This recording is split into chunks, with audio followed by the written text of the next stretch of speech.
so great to be here with all of you.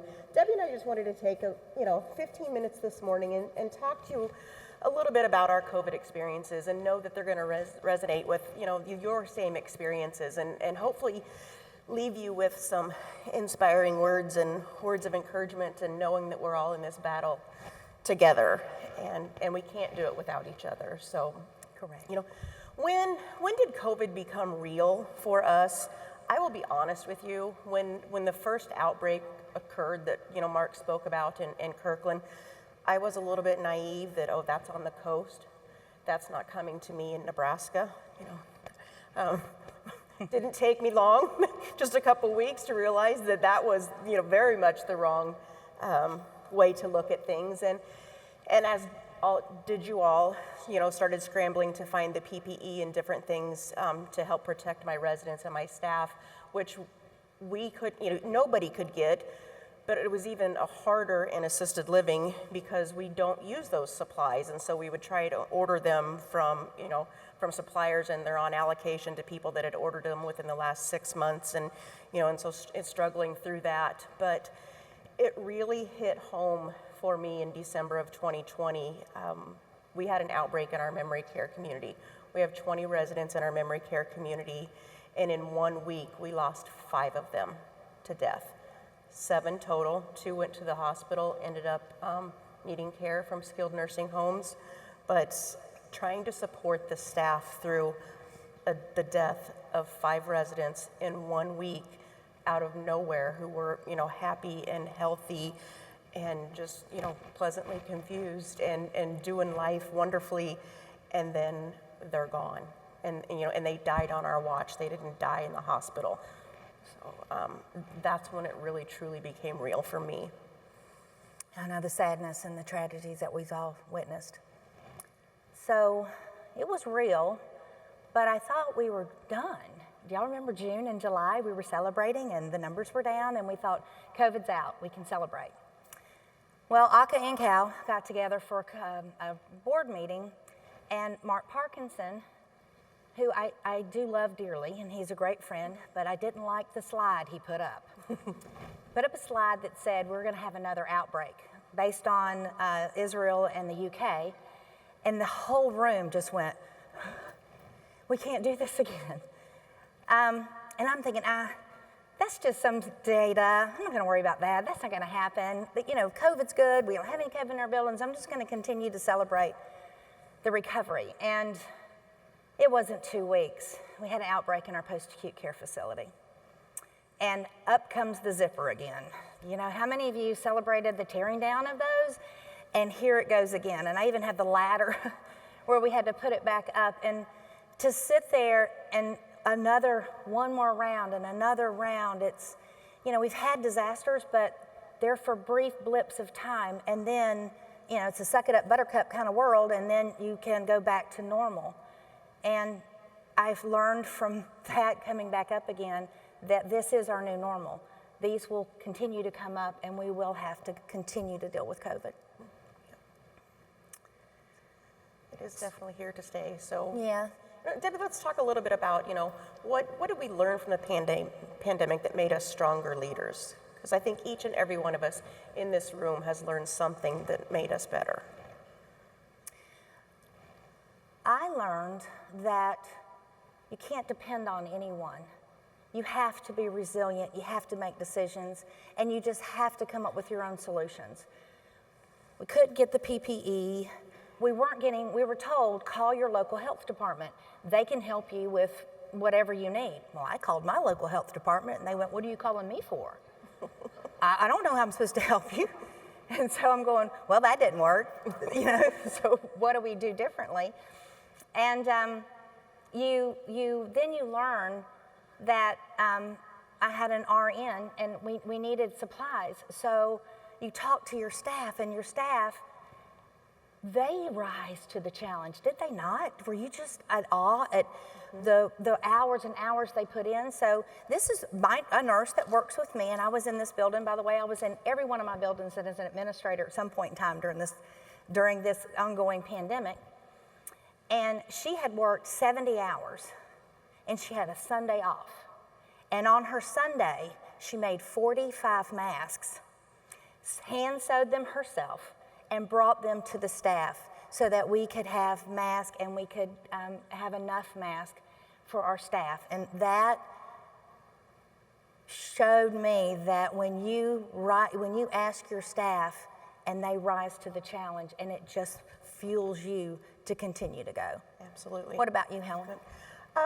I learned, I'm a small independent owner operator. I'm not part of a big corporation. I had to learn a lot on my own. In assisted living, we don't have infection control nurses, and we were, definitely, I think, a little bit more caught off guard as being prepared.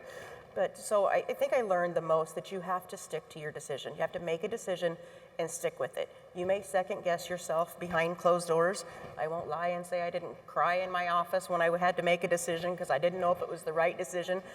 But my families needed me, my residents needed me, my employees needed me to be that sound beacon of reason to, when they would come to me and say, what's next, because the information was changing daily, the COVID, rates were increasing, and it's like, so I learned that it's just no matter what decision I made, I had to be firm with that decision and really educate the staff, support the residents, knowing that I was making that decision, with their best interest at heart, even though they were gut-wrenching decisions. Oh, absolutely. You just have to shut that door and walk in the other door and just don't look back. Mm-hmm. So now that we've been into COVID for about 2 years, what's your greatest fear? I think my greatest fear is that this is going to be our new normal. But then at NCAL Day, somebody said something that said, it's okay that this is our new normal. We don't want to go back to where we were a year and a half ago. And I've spent a lot of time this week thinking about that, and I'm like, you know what, that's true. We have went through hell and back in the last 18 months, but we are better than we were 18 months ago. We are stronger than we were 18 months ago. I don't want to go back to what it was. I want to continue to learn and grow, but I'm also very afraid, and how am I going to do that? How am I going to financially do that? And how am I going to emotionally support my staff? That is my biggest fear. We are burnt out. We're stressed. We cry. I called my husband about a month ago, and I'm like, I don't know what's wrong with me, but something's wrong. It's just not right. I can't get past the emotions of this pandemic.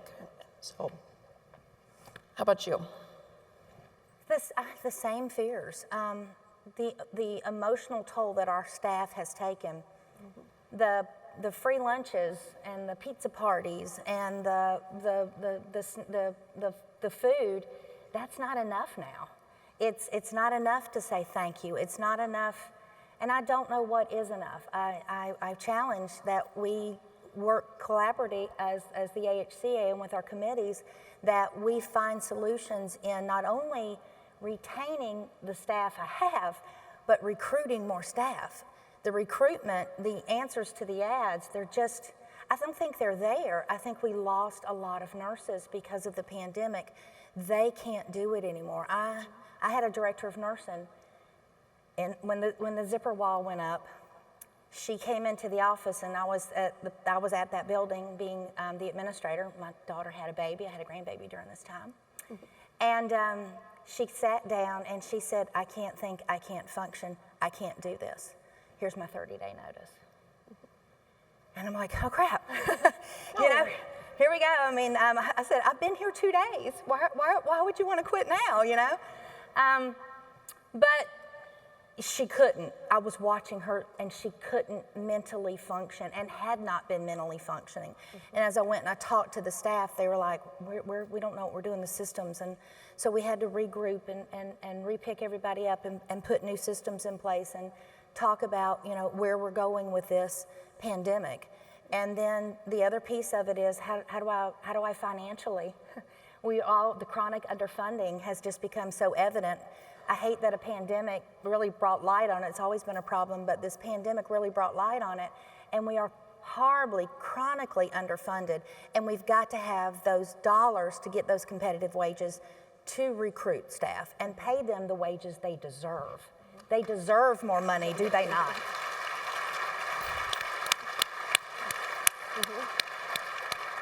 Wholeheartedly agree, and they are all heroes. Yeah, and you had to make some very hard decisions with your staff. I did.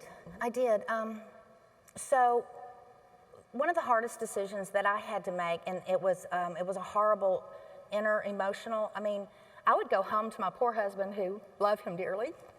He has been a rock. And I would just melt and start crying and say, I don't want to do this anymore. I can't go back. I am asking a staff with not proper equipment to expose themselves and potentially expose their families. And I have to push them. I have to tell them to suck it up. It'll be okay. We have residents to be taken care of. And inside, I am crying because I don't want to have to do that. And how many of you had those same emotions? You just, God love you. You just got to do it. And I stand here very proud to be a part of this great organization and the people in it, because you're here today because you did it. And you're going to continue to do it. And I'm proud to be on this stage and see all of you in this audience. Thank you so much for all of you do. Thank you.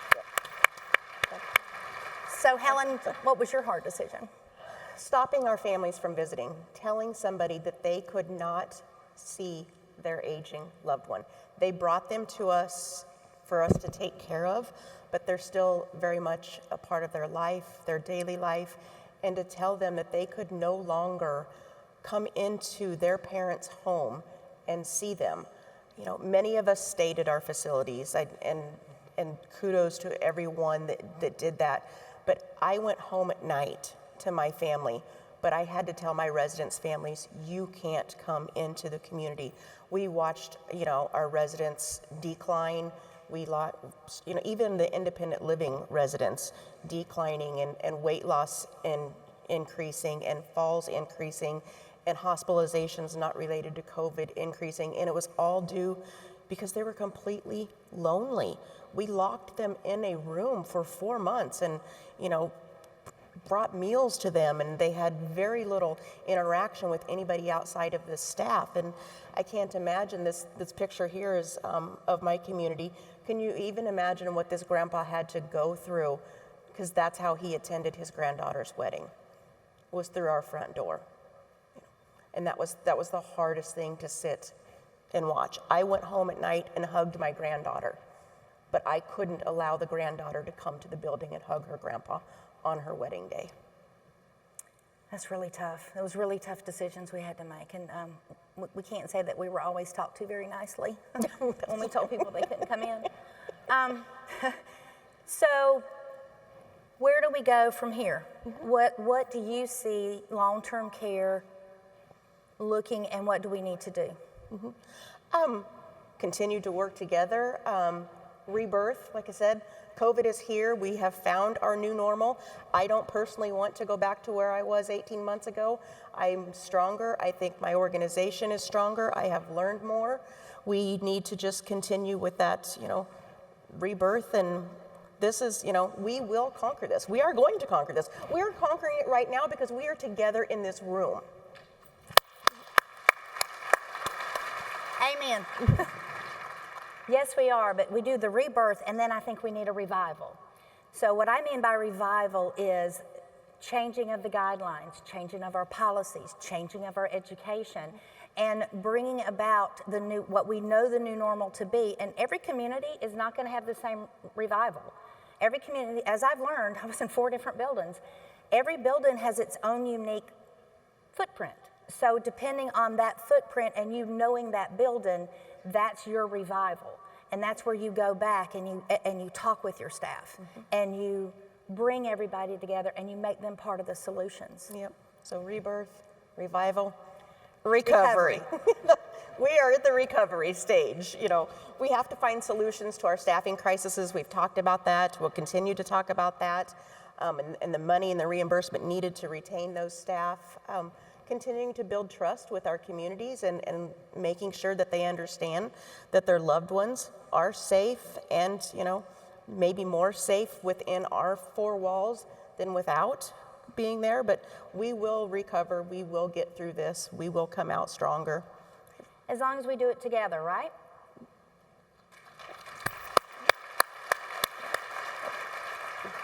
And before we leave the stage, I think Debbie and I both collectively want to thank the AHCA NCAL staff for their tremendous support. There is nobody in this room that could have made it past the last 18 months without the tremendous amount of resources and support from AHCA and NCAL. So thank you. Right. And I would like to thank both the AHCA and NCAL board members. I can't tell you how grateful I am and how you continue to help lift and just the solutions and the don't panic. We've got another solution. My calls with Mark Parkinson were invaluable, and I couldn't imagine a better leader during this pandemic than Mark Parkinson.